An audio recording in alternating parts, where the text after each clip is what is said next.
오소서 성령님, 설 명절 잘 지내셨어요? 내일이 벌써 제2수요일이네요. 작년 설은 1월 22일이고 제2수요일은 한 달 뒤인 2월 22일이었는데 올해는 설과 제2수요일이 4일 차이밖에 나지 않습니다. 저는 학부를 서울신학교에서 다녔는데 타지에서 신학교 생활을 하다 보니 교구 신학생회 분위기가 매우 엄격했습니다. 다른 신학교에 와가지고 창피당하면 안 된다 이런 그런 압박감이 있었던 것 같아요. 대전교구 신학생회 체육대회가 있으면 선배들이 테니스 치는 동안 후배들은 응원을 해야 했습니다.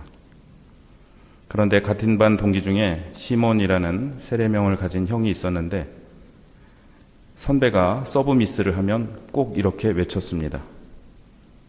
욕심이 죄를 낳고 죄가 죽음을 낳습니다.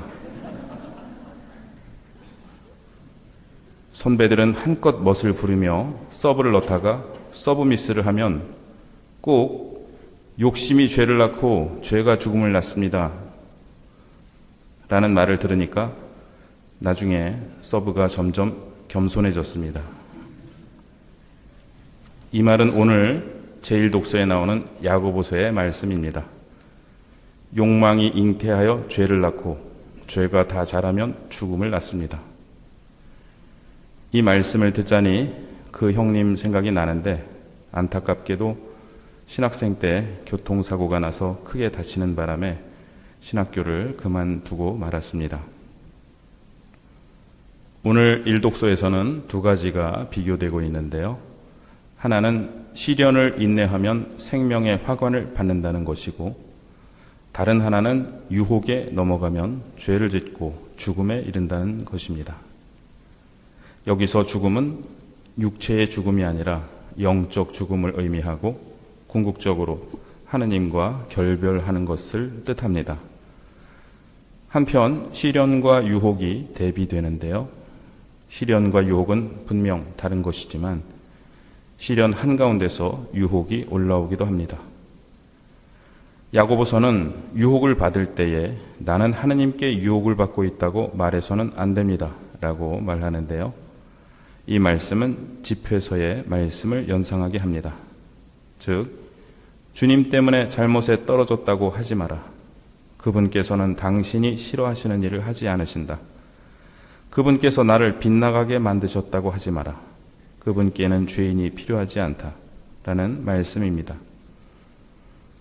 아담이 선악과를 먹은 뒤 하느님 탓과 동료의 탓을 했듯 우리도 죄를 짓고 하느님 탓을 할 때가 있는데 야고보서는 죄가 하느님으로부터 오지 않는다는 것을 분명히 합니다.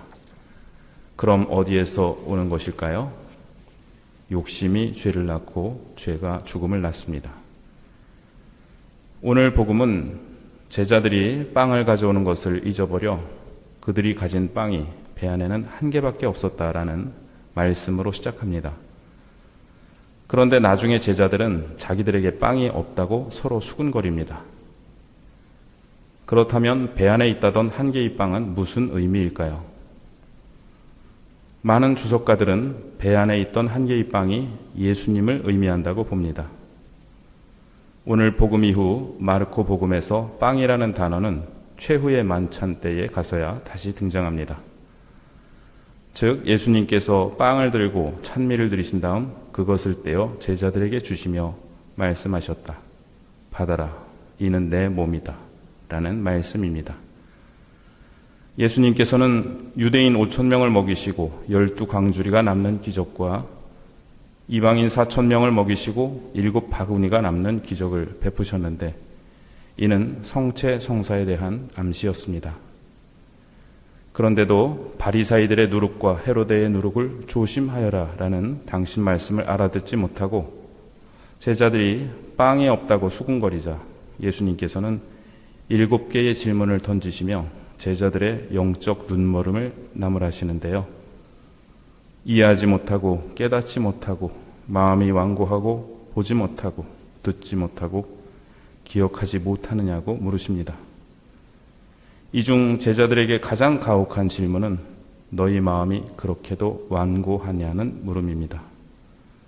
왜냐하면 이 표현은 하느님 현존의 표징을 고의적으로 받아들이지 않는다는 의미로서 탈출기에서 파라오에게 쓰였던 표현이기 때문입니다. 예수님께서 이처럼 화가 나신 이유는 무엇일까요?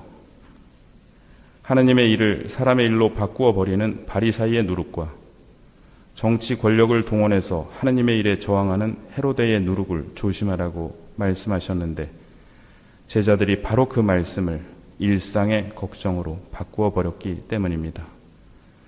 예수님께서 경계하라고 하신 바로 그 유혹에 빠져 있기 때문입니다. 우리의 걱정이 우리의 불신앙을 드러내기도 합니다. 복음을 전하러 갈 때 빵도 여행 보따리도 전대도 돈도 지니지 말라시던 예수님의 말씀을 잊고 빵이 없다고 걱정하던 제자들처럼 우리도 예수님께서 바로 곁에 계신데 예수님의 일을 걱정하고 예수님께서 우리 곁에 계신데 엉뚱한 곳에서 예수님을 찾기도 합니다. 이미 받은 은총은 있고 자꾸만 새로운 은총을 달라고 보채기도 합니다. 너희 마음이 그렇게도 완고하냐? 욕심이 죄를 낳고 죄가 죽음을 낳습니다.